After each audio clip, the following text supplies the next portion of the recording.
يهده الله فلا مضل له ومن يضلل فلا هادي له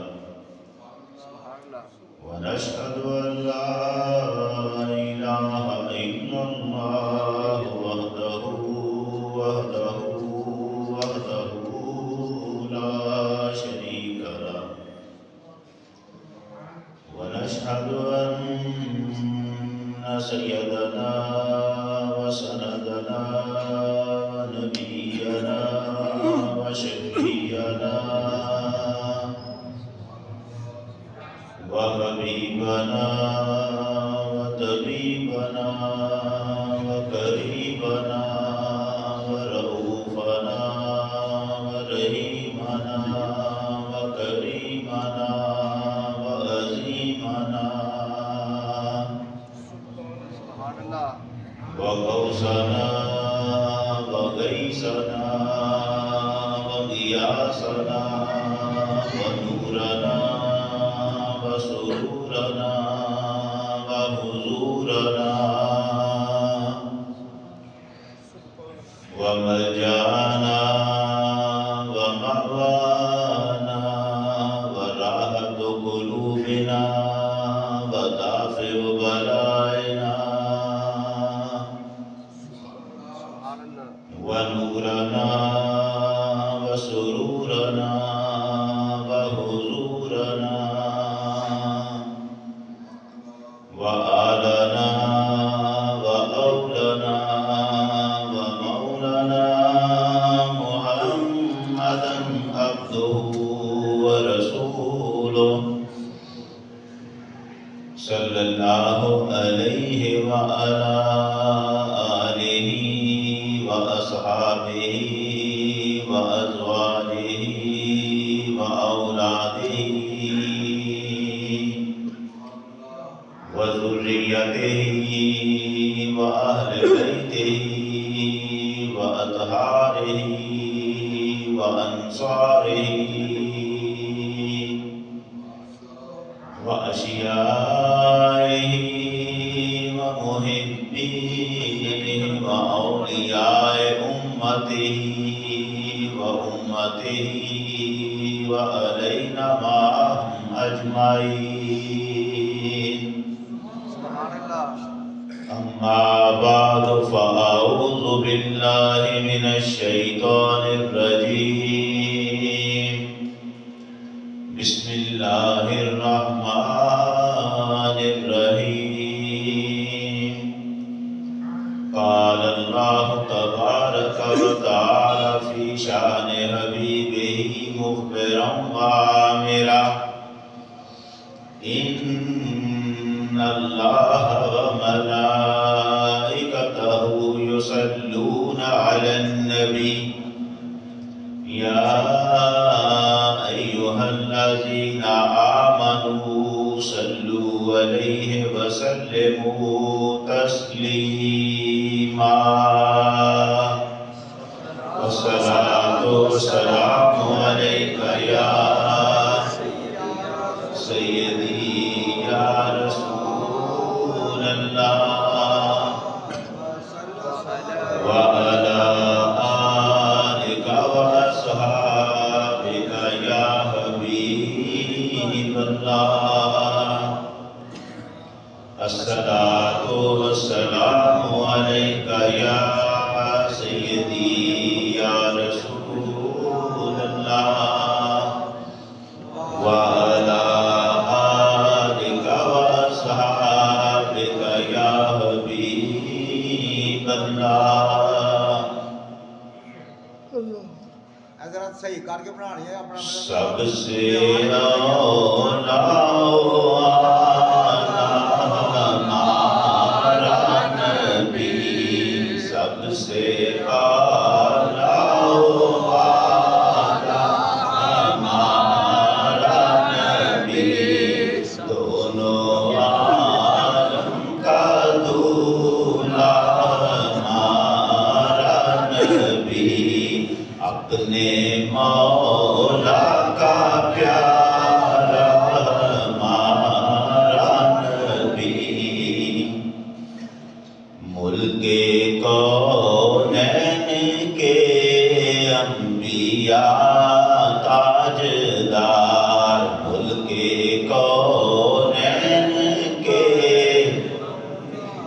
انبیاء تاجدار تاجداروں کا ہمارا نبی تاجداروں کا ہمارا نبی کرنوں بدلی رسولوں کی ہوتی رہی کرنوں بدلی رسولوں کی ہوتی رہی چاند بدلی سے نکلا ہمارا نبی چاند بدلی سے نکلا ہمارا نبی۔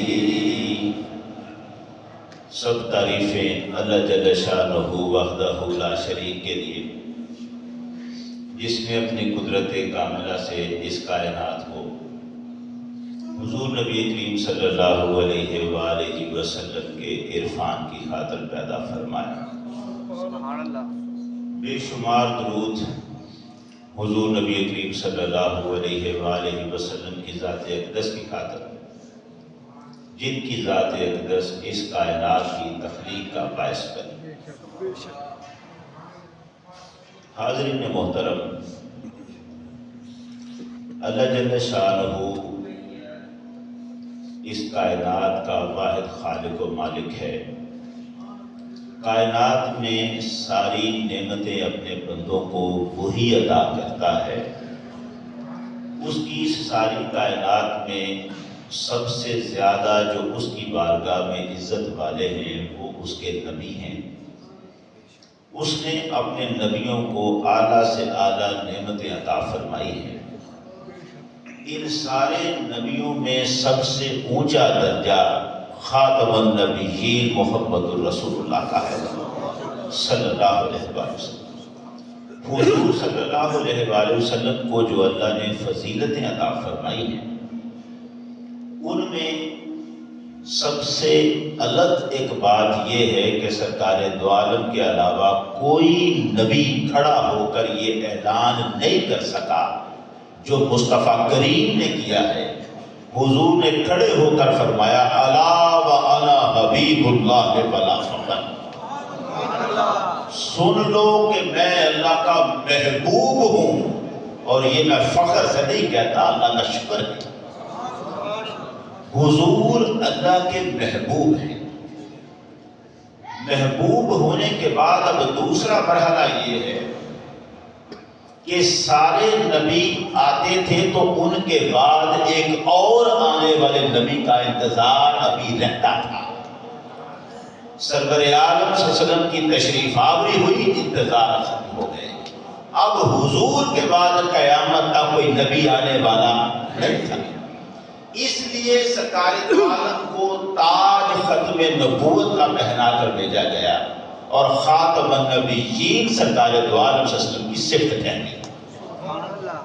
انبیاء کو اللہ نے دنیا میں بھیجنے سے پہلے نبیوں سے وعدہ لیا، عالم ارواح میں ان کی روحوں سے صفے بنا کر کھڑے ہیں اور ان سے وعدہ لیا، اور اس وعدے کا ذکر قرآن میں کرتے ہوئے فرمایا وَإِذْ أَخَذَ اللَّهُ مِيثَاقَ النَّبِيِّينَ لَمَا آتَيْتُكُم مِّن كِتَابٍ وَحِكْمَةٍ ثُمَّ جَاءَكُمْ رَسُولٌ۔ فرمایا جب اللہ نے نبیوں سے وعدہ لیا کہ جب میں تمہیں کتاب و حکمت کی تعلیم دے کر بھیجوں گا پھر تمہارے پاس آئے گا میرا رسول۔ آیت بتا رہی تھی کہ جب ان سارے نبیوں کو اللہ بھیج چکے گا تو آئے گا اللہ کا رسول۔ جس کے آنے کی بات ہو رہی ہے وہ اس وقت آئے گا جب یہ سارے نبی پہلے کتاب و حکمت لے کے آ چکے ہوں گے۔ گویا اس دن نبیوں کو کھڑا کر کے یہ اعلان کیا جا رہا تھا کہ تم جاؤ گے، تمہارے بعد بھی کوئی آئے گا، پھر اخیر میں محمد آئے گا، اس کے بعد بس محمد رہے گا، پھر کوئی اور نہیں آئے گا۔ ختم نبوت مسلمانوں کا بنیادی عقیدہ ٹھہرا۔ اب یہ ایسا عقیدہ ہے اور ایسی فضیلت فضیلت ہے. آپ ذرا تصور کریں کہ قرآن مجید میں نبیوں کی وہ دعائیں لکھی ہیں جو اللہ سے مانگی انہوں نے. پروردگارا ہمیں اولاد عطا فرما، بیٹے عطا فرما.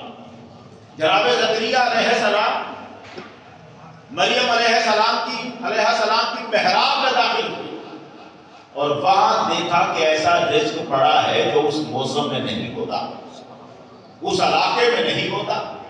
آپ دیکھ کر حیران ہوئے تو حضرت مریم سے پوچھا اَنَّ لَكِ هَٰذَا، یہ تیرے پاس کہاں سے آیا ہے؟ ایسے پھل ایسا رزق یہ تو نہ اس علاقے کا ہے نہ اس موسم میں ہوتا ہے، تیرے پاس کہاں سے آیا؟ کھانا تو میں لے کے تیرے پاس آتا ہوں، یہ پھل یہ رزق جو اس موسم کا نہیں اس علاقے کا نہیں، تیرے پاس کہاں سے آیا؟ تو حضرت مریم علیہ السلام نے فرمایا تھا هُوَ مِنْ عِنْدِ اللَّهِ، یہ اللہ کی بارگاہ سے آیا ہے. یہ دیکھا حضرت زکریا علیہ السلام نے کمال ہے کہ وہ پروردگار جس نے قانون بنا رکھے ہیں دنیا میں اور اپنے بنائے ہوئے قوانین کے مطابق وہ نظام چلاتا ہے، جب چاہے قانونوں سے اوپر بھی کچھ کر دکھاتا ہے. قانون تو یہ ہے کہ اس موسم میں یہ پھل ہوگا، اس علاقے میں یہ پھل ہوگا. اب نہ یہ علاقہ ویسا ہے نہ یہ موسم ویسا ہے اور پھل وہ نازل کر دیے. اس کا مطلب ہے وہ قانونوں کا پابند نہیں، وہ سببوں کا محتاج نہیں. جب چاہے جسے چاہے جو چاہے جیسے چاہے جہاں چاہے عطا فرما دیتا. جب ایسا ہے تو پھر مجھے بھی اللہ سے وہ مانگ لینا چاہیے جو میرے دل کے اندر طلب ہے مگر اس کا موسم گزر چکا ہے. بڑھاپے کی عمر پر پہنچ چکے ہیں، اولاد نہیں ہے اور اب دعا کرتے ہیں پروردگارا مجھے اپنی بارگاہ سے پاکیزہ اولاد عطا فرما. اور پھر کہتے ہیں رب لا تذرنی فردا وانت خیر الوارثین، مولا میں اکیلا ہوں، میری اولاد نہیں ہے، تو بہتر وارث ہے، اولاد عطا فرما. پروردگار فرماتا ہے فاستجبنا لہ، یہ دوسرا مقام ہے قرآن کا، ہم نے زکریا کی دعا کو قبول کیا. وَوَهَبْنَا لَهُ یحییٰ، اور ہم نے اسے یحییٰ عطا فرما دیا. حضرت زکریا علیہ السلام کو یحییٰ عطا فرما دیا. ابراہیم علیہ السلام بڑھاپے کی عمر کے قریب ہیں اور اس عمر میں آپ کو اسماعیل علیہ السلام عطا کیے جاتے ہیں اور اسماعیل علیہ السلام کے بعد حضرت اسحاق عطا کیے جاتے ہیں. اور خود ابراہیم علیہ السلام دعا کرتے ہیں الحمدللہ الذی وہب لی علی الکبر اسماعیل و اسحاق، تعریفیں ہیں اس اللہ کے لیے جس نے بڑھاپے کی عمر میں مجھ کو اسماعیل بھی دیا ہے، اسحاق بھی دیا. اس کا مطلب ہے اولاد بڑی نعمت ہوتی ہے اور پھر اولاد میں بیٹا ہونا یہ بہت بڑی نعمت ہے. اور یہاں پر پروردگار حضرت داؤد علیہ السلام کا تذکرہ کرتا ہے وَوَهَبْنَا لِدَاؤُدَ سُلَيْمَانَ نِعْمَ الْعَبْدُ، ہم نے داؤد کو سلیمان دیا، کتنا اچھا بندہ دیا، کتنا اچھا بندہ. إِنَّهُ أَوَّابٌ، اور وہ بندہ بار بار اللہ کی طرف رجوع کرنے والا تھا. ایسا بندہ ہم نے دیا. نبیوں کو بیٹے عطا کیے، نبیوں نے اللہ کے شکر ادا کیے اس بات پر کہ اللہ نے ہمیں بیٹا دیا. ابراہیم علیہ السلام کو بیٹے دیے اور فرمایا ہم نے اسے بیٹے دیے وَجَعَلْنَا فِي ذُرِّيَّتِهِ النُّبُوَّةَ، اور ہم نے اس کی اولاد میں نبوت چلا دی. باپ کا بیٹا نبی ہو تو باپ خود نبی ہو، الگ شرف، بیٹا بھی نبی بن کے کھڑا ہے، اور عزت کی بات ہے اور نعمت کی بات ہے. یہ نعمتیں تھیں، یہ فضیلتیں تھیں، یہ عزتیں تھیں. نبی کو اللہ بیٹا دے رہا ہے اور پھر اس سے بھی بڑی فضیلت کہ وہ بیٹا نبی ہو. ہر بیٹا بھی تو نبی نہیں ہوتا، لیکن نبی کو جو بیٹا نبی مل جائے. جانتے ہیں جناب یعقوب علیہ السلام کی نظر کرم یوسف کی طرف کیوں رہتی تھی زیادہ؟ اسی وجہ سے کہ جانتے تھے یوسف نبی ہے، یہ نبی ہوگا، باقی بیٹے تو نبی نہیں. تو اولاد میں بیٹا ہو اور بیٹا نبی ہو، فضیلتیں دونوں ہیں. جو اللہ کا حبیب ہے محمد مصطفیٰ صلی اللہ علیہ وسلم، حبیب کو اللہ وہ نعمتیں نہ دے جو باقیوں کو دی، حبیب کو اللہ وہ فضیلتیں نہ دے جو باقیوں کو نہ دی، حبیب کو اللہ وہ عزتیں نہ دے جو باقیوں کو دی، تو پھر یہاں تو محبت میں کچھ عجب سا معاملہ نظر آ رہا ہے. حضور کی تو شان یہ ہے کہ جس نبی کو اللہ نے جو فضیلت عطا فرمائی وہ حضور کو عطا فرمائی. جس نبی کو جو عزت عطا فرمائی سرکار کو اس سے بڑھ کر عطا فرمائی. جس نبی کو جو فضیلت دی وہ حضور کو اس سے بڑھ کر عطا فرمائی. تو پھر نبیوں کو بیٹے دیے, حضور کو بیٹا, بیٹیاں تو دی, بیٹے نہیں دیے. جو نعمت تھی, جو فضیلت تھی, جو عزت تھی, جس پر نبی پچھلے شکر کرتے ہیں, محمد عربی کو نہ دیا. کیوں نہ دیا؟ بس توجہ رکھنا, اس کا جواب دیا خود محمد عربی صلی اللہ علیہ وسلم نے. جامع الاحادیث 36,212 نمبر حدیث, حضور نے ارشاد فرمایا میرا بیٹا ابراہیم جو دنیا میں جلدی فوت ہو گیا تھا, چھوٹی عمر میں فوت ہو گیا تھا, لو عاشا ابراہیم ابن نبی لکان صدیقا نبیا, اگر میرا بیٹا ابراہیم زندہ رہتا تو اللہ کا سچا نبی ہوتا.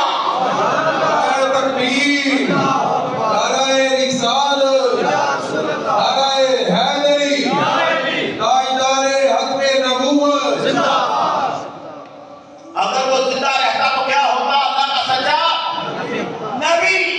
لیکن حضور کے بعد کوئی نبی ہو نہیں سکتا, اس لیے پروردگار نے فرمایا محمد ساری فضیلتیں تیری ہیں مگر سب سے بڑی فضیلت یہ ہے کہ تو آخری نبی بن کے آیا.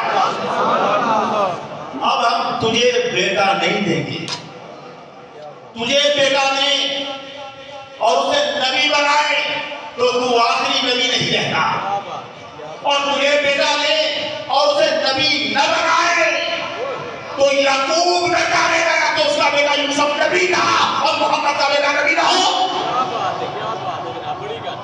اس لیے ہم تجھے بیٹے نہیں دے رہے, ہم تجھے وہ بیٹی دیں گے کہ نبی بھی اس کا رشک فرمائے گا.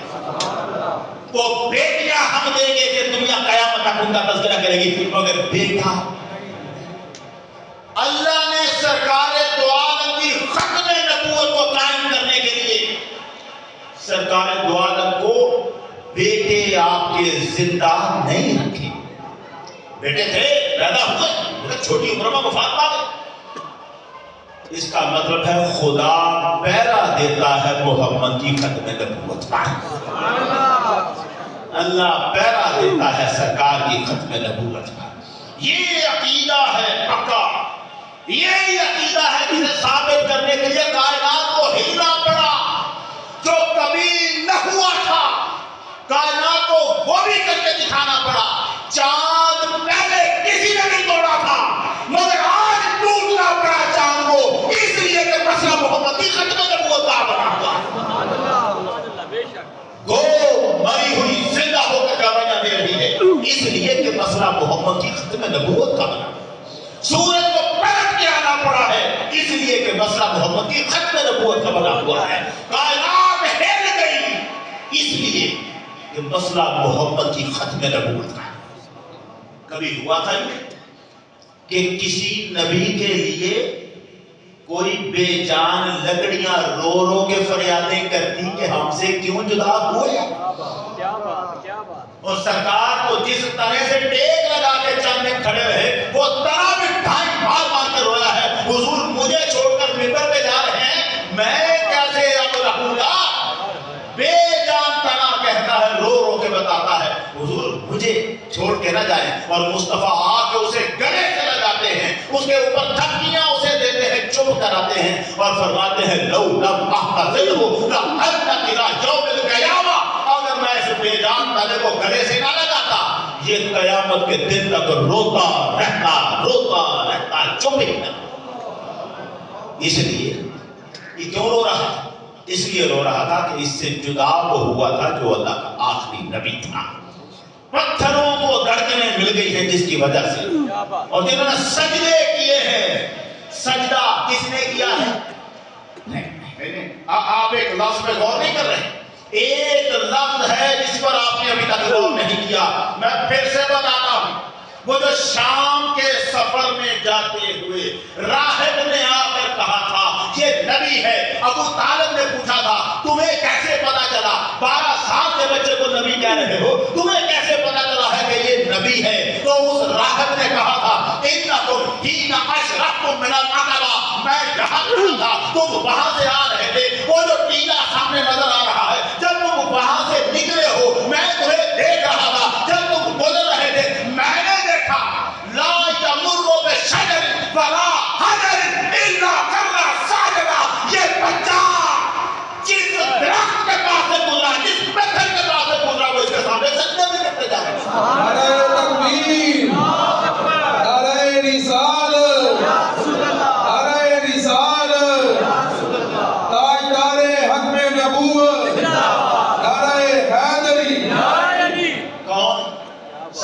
کون کون گرا؟ درخت بھی اور درخت تو گر کے سجدہ کر سکتا ہے، پڑا ہوا پتھر کیسے سجدہ کرتا ہے؟ خدا جانے یہ کون کون سی چیز کس طرح سے ہل ہل کے اپنی محبتوں کے اظہار کر رہی ہے، کیونکہ جس کے لیے وہ یہ اظہار کر رہے ہیں اس کے بعد دنیا میں نبی آنا ہی کوئی نہیں۔ ختم نبوت پہ پہرا دیا ہے کائنات۔ اسلام اس بات کا نام نہیں ہے کہ آپ صرف نماز پڑھیں، روزہ رکھیں، قرآن پڑھیں۔ آپ پڑھ لیں قرآن، حفظ کر لیں قرآن، شب روز پڑھیں قرآن۔ اگر حضور کو آخری نبی نہیں مانتے تو آپ پرلے درجے کے بد سلیقین کافر ہو سکتے ہیں، مسلمان نہیں ہو سکتے۔ جو مرضی کر لیں۔ اور جس نے مولا علی کو شہید کیا تھا، جب اسے پکڑا تھا، عبداللہ بن جعفر جب اس کو کاٹنے لگے، جب اس کی زبان کاٹنے لگے تھے، تو کہنے لگا میرا سارا جسم کاٹ ڈالو، بس میری زبان نہ کاٹنا۔ پوچھا کیوں؟ اس کی کیا تکلیف ہے؟ کہنے لگا میں چاہتا ہوں اس حال میں دنیا سے جاؤں کہ میری زبان پہ قرآن کی تلاوت جائے۔ کون کہہ رہا ہے؟ جو حضور کے فرمان کے مطابق دنیا کا سب سے بڑا بدبخت اور جہنمی ہے، وہ بھی کہتا ہے میری زبان پہ قرآن جاری رہتے، اس کی زبان قرآن پڑھتی رہے، مگر یہ جنتی۔ اس نے مولا علی کو شہید، مولا علی کو شہید کرنے والا مسلمان نہیں۔ فیصلہ حضور کی ختم نبوت پر ہے۔ اگر کوئی آخری نبی سرکار کو تسلیم نہیں کرتا، اس کی عبادتیں، ریاضتیں، مجاہدیں، کوئی چیز اسے جنت کا حقدار تو دور رہا، مسلمان ہونے کا حقدار نہیں ہو سکتا۔ مسلمانی نام ہے اس بات کا اعلان کرنے کا کہ محمد آخری نبی ہے، آپ کے بعد اب کوئی نبی نہیں آ سکتا۔ اللہ اکبر، یا رسول اللہ، شان مصطفیٰ زندہ باد، یا علی تاجدار ختم نبوت زندہ باد، ختم نبوت زندہ باد، زندہ باد، لبیک یا رسول اللہ، لبیک لبیک لبیک یا رسول اللہ، لبیک لبیک لبیک یا رسول اللہ۔ اب جب آپ نے یہاں تک آپ پہنچے، چونکہ وقت مختصر ہے تو مجھے بات ذرا تھوڑی سی اور کرنی ہے۔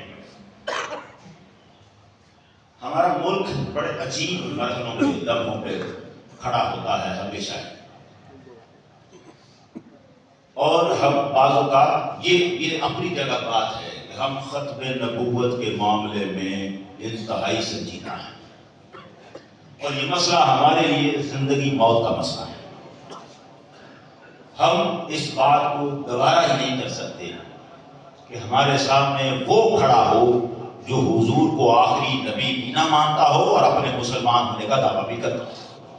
ہم پسند ہی برداشت نہیں۔ ہندو اس کے ساتھ پھر شاید ہم کوئی معاملہ کر لیں کیونکہ اس کا مذہب الگ ہے، ہمیں پتا ہے یہ کافر ہے، اس کا کافر ہونا، اور مگر جسے ہم مرزائی کہتے ہیں وہ ہندو سے زیادہ بدتر کافر ہے، اس لیے کہ وہ مسلمان ہونے کا دعویٰ کرتا ہے اور حضور کو آخری نبی نہیں مانتا۔ ہم اس معاملے میں انتہائی سنجیدہ، مگر اس معاملے میں سنجیدگی کا یہ مطلب نہیں ہے کہ اگر کوئی حضور کا غلام ہو تو خواہ مخواہ میں کسی شک کی بنیاد پر اس پر بھی فتوے لگاتے جائیں۔ حضور کے غلام، یہ دیکھیں یہ رویہ ہے، شیعہ نے یہی غلطی کی۔ انہوں نے کیا کیا؟ اہل بیت سے محبت اور اہل بیت سے محبت کرنے والے صحابہ سے نفرت۔ ابو بکر صدیق ان کو صحابہ اہل بیت کے دشمنوں کی صف میں کھڑا کر دیا، شیعہ۔ ہم یہ تو نہیں کریں گے، جو جہاں محبت کرتا ہے اس محبت کو ہم نہیں توڑ سکتے۔ حضور کا امت بھی اگر کوئی ہے تو امت، ایک فیصلہ ہوا ہے ہماری عدالت میں، سپریم کورٹ میں چیف جسٹس صاحب نے، اس فیصلے کو سمجھنے میں جو غلطیاں ہوئی ہیں ہمارے ہاں، ان کی وجہ سے بھی ایک شور مچا، یہاں تک کہ بعض لوگوں نے چیف جسٹس صاحب کے اوپر بھی قادیانی ہونے کا یا قادیانیوں کو مرزائیوں کو نوازنے کا فتویٰ دیا۔ میرے پاس وہ فیصلہ ہے سارا کا سارا، یہ 8 صفحوں پر مشتمل فیصلہ ہے جو چیف جسٹس صاحب نے کیا ہے۔ میں اس میں عرض کرتا ہوں مجھے اس سارے فیصلے کے ساتھ حرف بحرف اتفاق نہیں، میں بھی بات کرتا ہوں، مگر اس میں یہ منظر نظر نہیں آیا کہ چیف جسٹس صاحب نے جان بوجھ کے مرزائیوں کی رعایت کی، وہ ایسا نہیں۔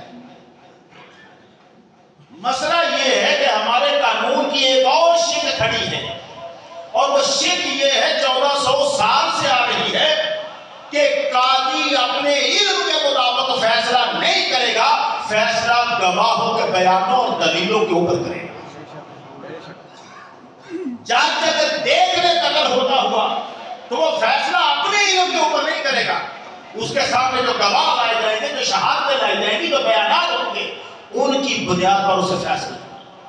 محمد عربی صلی اللہ علیہ وسلم نے ایک شخص کو عبید یہودی، اس کے اوپر چوری کا الزام تھا، سرکار دو عالم کے سامنے دلائل پیش ہوئے، وہ چور کا جو مسئلہ تھا، ایک اس کے ساتھ ملزم تھا مسلمان، اس مسلمان نے چوری نہیں کی ہوئی تھی، چوری یہودی نے کی ہوئی تھی، مگر جب حضور کے سامنے آئے، گواہوں کو بلایا گیا، بیانات کو اکٹھا کیا گیا، تو جرم ثابت مسلمان کا ہو گیا۔ اب اصل میں یہودی نے کیا تھا، مگر دلیلیں جو بیانات جو گواہ سامنے آئے تو مقدمہ کس پر پڑ گیا؟ مسلمان پر۔ سرکار دو عالم نے اس مسلمان کو چور قرار دے دیا۔ آپ اندازہ فرمائیں حضور کے علم سے باہر تھا؟ کوئی ہے شے جو سرکار دو عالم کے علم سے باہر ہو؟ مولا نے تو ہر چیز کا علم عطا کر رکھا ہے، تو آپ نے اس مسلمان کو مجرم قرار دے دیا اور اس یہودی کو، وہ مسلمان سے پڑھایا اس بات پر، قرآن کی آیتیں نازل ہو گئی، مصطفیٰ اصل مجرم وہ یہودی ہے، حضور نے اس کو بری کیا مسلمان۔ لیکن سوال یہ ہے آپ نے اپنے علم پر فیصلہ، یہ طریقہ ہے اپنے علم پر فیصلہ نہیں، بیانات گواہ دلائل۔ ہم نے ذرا سی بات جو سنی اور اس کو سمجھا نہیں، میں دونوں پہلو آپ کے سامنے رکھوں گا۔ اگر یہ ثابت ہو جائے گا کہ چیف جسٹس صاحب نے واقعی مرزائیوں کی رعایت کی ہے، تو اللہ کی قسم کھا کے کہہ رہا ہوں، منبر پہ بیٹھا ہوں، میں نے سوچا ہوا تھا کہ میں جتنے بھی لوگوں تک یا جہاں تک کی آواز جائے گی، میں یہ نہیں کہوں گا کہ چیف جسٹس صاحب میں آپ سے ریکویسٹ کرتا ہوں، میں کہوں گا میں آرڈر کرتا ہوں کہ اس کو بدلو، جیسے جس لیول پر بھی ہوں۔ مگر سوال یہ ہے کیا چیف جسٹس صاحب نے وہ جرم کیا جو ہم ان کے گلے ڈال رہے ہیں؟ جو شخص ہمارا ہی ہے اسے ہم باہر کیوں نکال رہے ہیں؟ چیف جسٹس صاحب خود حضور کی ختم نبوت کے پہلے داروں میں کھڑے ہیں، لیکن سوال یہ ہے کہ جب ایسا ہے تو فیصلہ ایسا کیوں کیا؟ فیصلہ ہے کیا؟ میں ذرا آپ کو تھوڑا سا سمجھاتا ہوں، اور یہاں چیف جسٹس صاحب کی نظر سے جو بات رہ گئی ہے وہ بھی پتا تھا۔ مفتی منیب الرحمان صاحب کی بات ہوئی ہے چیف جسٹس صاحب، ہمارا مقدمہ وہاں پہنچا، بات ہوئی، وضاحت کی بیان چیف جسٹس صاحب نے دے دیا، اور اس بیان میں انہوں نے ایک بات بھی کہی، بات یہ تھی اختلاف کا حق ہے، مگر اگر میں نے فیصلہ جو کیا ہے اس میں آپ کو کوئی بات لگ رہی ہے تو نظر ثانی کی درخواست کا حق ہے نا آپ کے پاس، آپ درخواست دیں کہ نظر ثانی کی جائے تو کی جائے۔ پہلا فیصلہ جو کیا ہے جن دلائل کی بنیاد پر کیا ہے وہ، اور اس میں جو کمیاں ہیں وہ بھی میں عرض کرتا ہوں۔ مقدمہ سننے کیا ہے اور قاضی صاحب نے، چیف جسٹس صاحب نے فیصلہ کیا کیا؟ 2021 میں ایک قانون پاس ہوا، کچھ کتابیں جن پر بین تھا وہ نہیں چھپ سکتی، نہیں بانٹی جا سکتی، نہیں پھیلائی جا سکتی۔ یہ کام 2019 میں ایک مرزائی کر چکا تھا، 2019 میں اب یہ مقدمہ جس پر فیصلہ رہا ہے، اب جہاں کمی رہی ہے وہ میں عرض کرتا ہوں، وہ پہلے دوسرا 2019 میں ایک مرزائی نے قرآن مجید کی ایک تفسیر جو اس کے باپ مرزا بشیر نے لکھی تھی. یہ مرزا بشیر کون ہے؟ مرزا قادیانی لعنتی کا بیٹا اور خلیفہ. اس نے قرآن مجید کی ایک تفسیر لکھی تھی جس کا نام تفسیر صغیر تھا. یہ کتاب ایک بندہ مرزائی پھیلا رہا تھا، لوگوں میں بانٹ رہا تھا، تقسیم کر رہا تھا. اس پر قانون بنا 2 سال بعد 2021 میں کہ ایسی کتابیں پھیلانا بنا. 2022 میں اس کے خلاف FIR درج ہوئی اور بندہ گرفتار کر لیا گیا. اب چیف جسٹس صاحب یہ کہتے ہیں کہ جب یہ معاملہ جرم تو ہوا تھا 2019 میں، قانون بنا ہے اس کے بعد 2021 میں، بعد میں بننے والا قانون پہلے سے ہو چکے جرم پر کیسے لاگو کر دیا گیا؟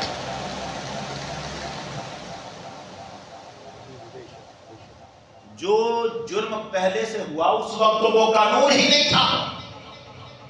یہ بات آپ ذرا دھیان سے سنیے گا کیونکہ معاملہ نازک ہے اور میں ایک نازک مرحلے کی طرف ابھی بڑھنے والا.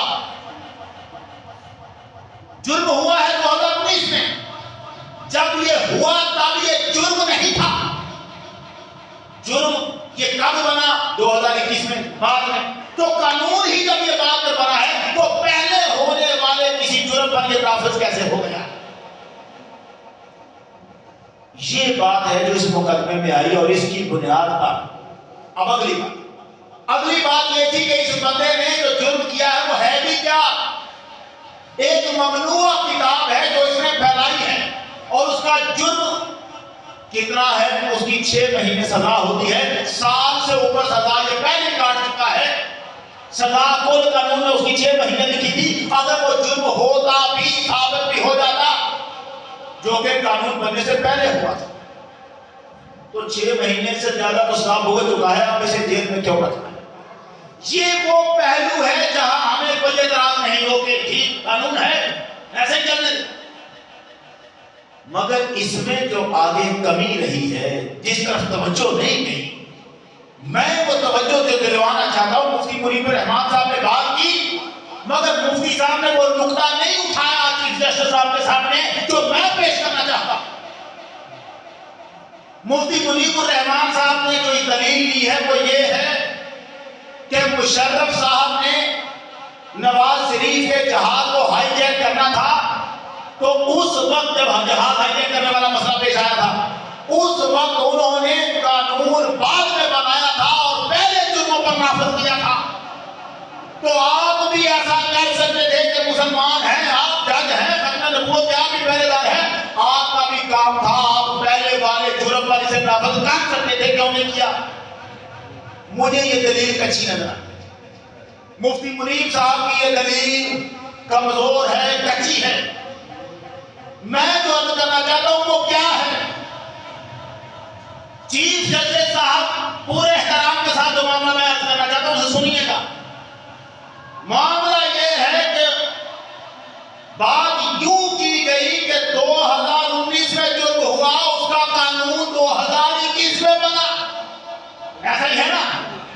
میں عرض کرنا چاہتا ہوں یہ جرم جو 2019 میں بنا ہے اس کا قانون 1974 میں ایک حصہ اور 1984 میں پورا حصہ بن چکا ہوا تھا. 2019 تو بعد کی بات. کیسے؟ کب بنا؟ اب یہ سننا ذرا کیا بنا. یہ ایک عام بندہ نہیں ہے جو کوئی ممنوع کتاب تقسیم کر رہا ہے. ممنوع کتاب کیا ہوتی ہے؟ اس کے اندر کچھ ایسا لکھا ہے جو باہر نہیں آنا چاہیے، حکومت بیان کر دیتی ہے نہیں یہ کتاب باہر نہ جائے. فحاشی بھی ہو سکتی ہے، غلط باتیں بھی ہو سکتی ہیں. مگر سوال یہ ہے کہ ہم ممنوع کے لفظ پہ کھڑے ہوئے،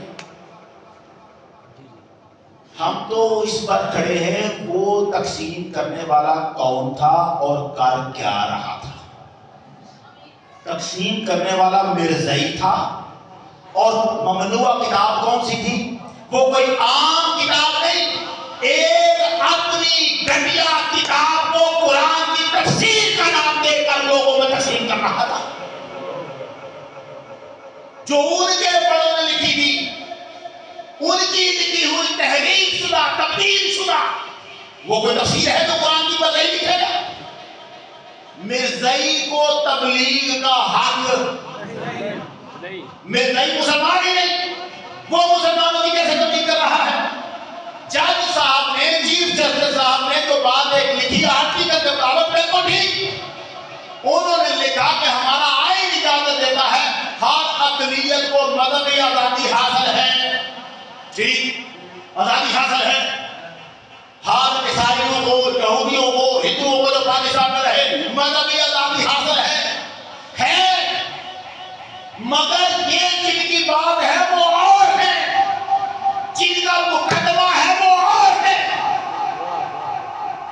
پی پی سی 298C پاکستان پینل کوڈ، یہ میرے پاس ہاتھ میں 298C، اس کے سامنے، آپ کے سامنے، اس کے لفظ، یہ پاکستان کے قانون کی کتاب ہے، تعزیرات پاکستان، دفعہ نمبر 298C کیا کہہ رہی ہے؟ Any person of the Qadiani group or Lahori group who call themselves Ahmadis or by any other name, directly or indirectly poses himself a Muslim or calls or refers to his faith as Islam or preaches or propagates faith or invites others to accept his faith by words either spoken or written or by visual representation or in any manner whatsoever outrages religious feelings of Muslims shall be punished with imprisonment for a term which may extend to 3 years and shall also be liable to fine۔ کیا کہہ رہی ہے شیخ؟ یہ کہہ رہی ہے کوئی بندہ جو قادیانی گروپ سے تعلق رکھتا ہے، کس سے؟ قادیانی سے۔ Any person of the Qadiani group, کوئی بندہ جو قادیانی گروپ سے تعلق رکھے اور لاہوری گروپ یا لاہوری گروپ سے تعلق رکھے، who call themselves احمدی، جو اپنے آپ کو احمدی کہتے ہیں، آپ کا یہ other name یا ان کا جو بھی وہ نام رکھ لیں، ڈائریکٹلی اور انڈائریکٹلی، بلا واسطہ یا بل واسطہ، poses himself a Muslim، کسی طرح بھی اپنے آپ کو مسلمان بنا کر پیش کرے، کسی طرح بھی اپنے آپ کو مسلمان بنا کر پیش کرے اور calls or refers to his faith as Islam، یا وہ اپنے عقیدے کو کسی طرح اسلام کا نام دے، اپنے آپ کو مسلمان بنا کر پیش کرے یا اپنے عقیدے کو اسلام کا نام دے،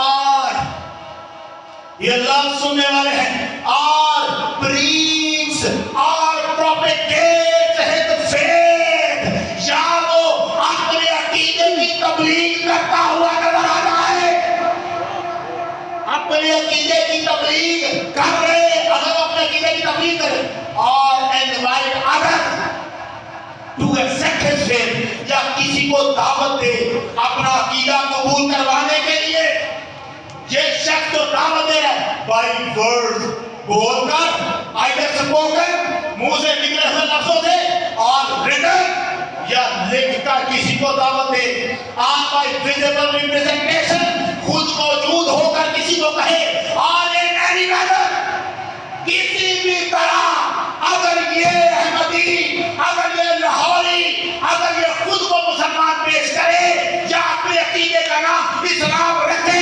یا کسی کو اسلام کی اپنے عقیدے کی تبلیغ کرے یا یہ کسی کو اپنے عقیدے کا دعوت دے، کیا ہوگا؟ جس سے مسلمانوں کے جذبات مجروح ہو جائیں، whatsoever outrages the religious feelings of Muslims، تو اس کا کیا ہوگا؟ shall be punished with imprisonment، اسے جیل میں ڈالا جائے گا، for a term which may extend to 3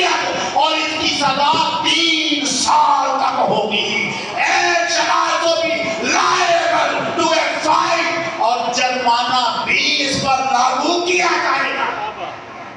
کس لیے؟ بالکل صحیح. مرزائی اگر خود کو مسلمان کہہ کر پیش کرے، اپنے عقیدے کی تبلیغ کرے، اس مسئلے میں، اس فیصلے میں چیف جسٹس صاحب کی نظر سے بس ایک جملہ چپ گیا ہے. جس وقت وہ آرٹیکل کو پیش کر رہے تھے، انہوں نے قانون کی بات کو جب پیش کیا، کانسٹیٹیوشن کو جب پیش کیا، تو انہوں نے یہاں پر کہا ہے، آپ فرمانے لگے ہر شہری کو اپنے مذہب کی پیروی کرنے، اس پر عمل کرنے اور اس کی تبلیغ کرنے کا حق ہوگا. کسے؟ ہر شہری کو حق ہے نا.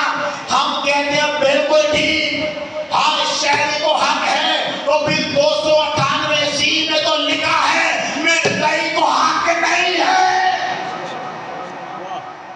لکھا ہے کہ نہیں لکھا؟ مرزائی کو حق تبلیغ کا نہیں لکھا. یہ کب ہوا معاملہ؟ 1984. مرزائی کو کافر تو قرار دیا تھا 1974 میں، مگر 1984 میں 298 بن گئی اور اس سے ہر حق چھین لیا گیا. اب 2019 میں ایک مرزائی اٹھا ہے اور اپنے مذہب کی تبلیغ کر رہا ہے، اپنی لکھی ہوئی کتاب لوگوں میں بانٹ رہا ہے. تبلیغ کسے کہتے ہیں؟ آپ اسے اجازت دے دیں تو اس کا مطلب کیا ہوگا؟ کل وہ آپ کی مسجد کے دروازے پہ کھڑا ہو کر اپنے پمفلٹ لوگوں میں بانٹ رہا ہوگا. کل وہ اپنی مسجدوں میں اعلان کر رہا ہوگا جنہیں وہ مسجد کہہ رہا ہے. 298 میں لکھا ہے کوئی مرزائی اپنی عبادت گاہ کو مسجد نہیں کہہ سکتا اور اپنی مسجد میں اذان نہیں دے سکتا. جرم ہے. مگر مسئلہ یہ تھا، چیف جسٹس صاحب کے سامنے جو مقدمہ پیش کیا گیا اور اس پر وکلاء حضرات جو دلائل دے رہے ہیں، ان میں یہ نکتہ پیش نہیں کر رہے. خود اس فیصلے میں چیف جسٹس صاحب نے لکھا ہے کہ اگرچہ FIR 298 کے مطابق اس کا حوالہ دیا گیا، مگر 298 کے مطابق یہ درج نہیں. یہ لکھا اس فیصلے میں. مسئلہ یہ ہے، ان کے سامنے اگر کوئی بات کرے کوئی بندہ، یہ یہاں لکھا ہے.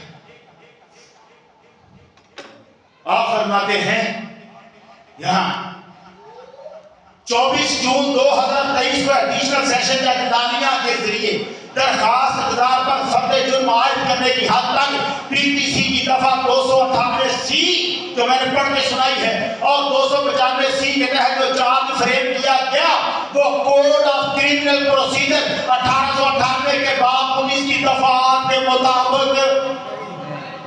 بس یہ مصیبت تھی. درج کرانے والے، درج کرنے والے، قانون کو سمجھنے والا ہر بندہ نہیں ہوتا.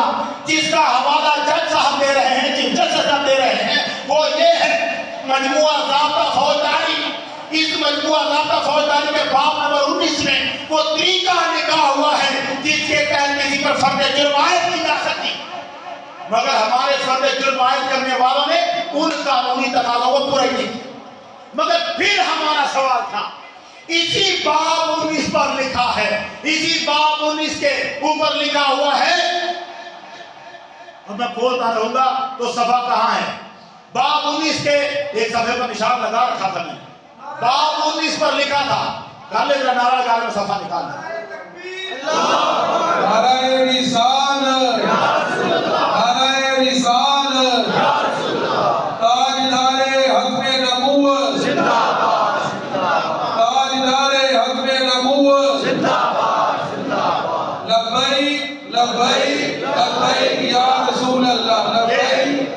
باب نمبر 19 پہ لکھا تھا، اس باب میں لکھا ہے کہ اگر فرد جرم عائد کرتے ہوئے کوئی کمیاں رہ جائیں تو عدالت اپنے حکم سے انہیں پورا کروا سکتی ہے، اور اگر صحیح جرم نہ لگا ہو تو جو جرم ہو وہ نافذ کر سکتی ہے. یہاں مثال لکھی ہے، یہ دیکھیے گا، یہ یہاں پر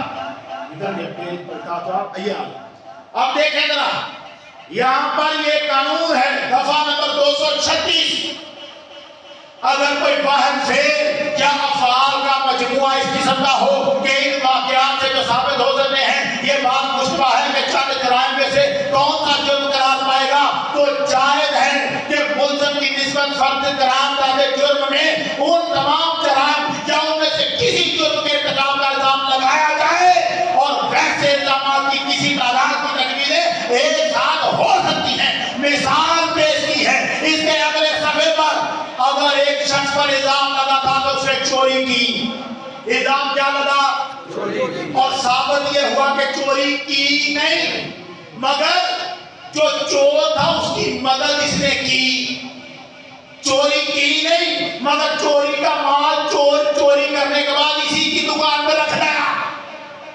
اب یہ چور تو نہیں ہے مگر اس خیانت مجرمانہ میں شامل ہے، اس کو اگر فرد جرم میں چور کہہ دیا گیا اور کہا کہ چور تو نہیں تھا تو کوئی بات نہیں، چور نہیں کہا، جو جرم اس نے کیا ہے وہ لگاؤ اور سزا دو۔ جب یہ لکھا تھا تو پھر اگر مرزائی کا کیس وہاں صحیح طرح سے درج نہیں ہوا تو چیف جسٹس صاحب کر سکتے تھے، اس کا مطلب خود کر سکتے تھے اور بتا سکتے تھے دنیا کو کہ ختم نبوت کا پہرا دیتے ہوئے ہم کسی معاملے میں سمجھوتا نہیں کرتے، لیکن یہاں جو مسئلہ بنا ہے بس وہی ہمارا سوال ہے۔ شکر ہے چیف جسٹس صاحب نے ہمارے لیے وہ دروازہ کھولا، انہوں نے کہا آپ نظر ثانی کی درخواست دے سکتے ہیں، ہم دیں گے، درخواستیں دی جا رہی ہیں، دیں گے بھی، اور اللہ کے فضل سے کوئی تگڑا وکیل عقل مند وہ بھی ان کے سامنے جائے جو ان کو بتائے کہ جناب 2019 میں جو جرم ہوا تھا اس کا قانون بعد میں نہیں بنا، 1984 میں لکھا تھا، مرزائی اگر خود کو مسلمان کہے بھی تو 3 سال کی سزا سے ہو جاتی ہے، مرزائی اگر اپنے دین کی تبلیغ کرنا چاہے تو 3 سال کی سزا سے ہو سکتی ہے، یہ اگر کہیں جگہوں کے اذان دینا چاہے تو 3 سال کی سزا کو ہو سکتی ہے۔ یہ کہیں لوگوں میں اسلام کی بات کر رہا ہو 3 سال کی سزا سے دی جا سکتی ہے، اس لیے کہ مرزائی کل بھی لعنتی تھا، آج بھی لعنتی ہے، قیامت تک لعنتی رہے گا۔ تاجدار ختم نبوت، تاجدار ختم نبوت، مرزائیوں کا جو یار ہے، مرزائیوں کا جو یار ہے، مرزائیوں پر لعنت، مرزائیوں پر لعنت۔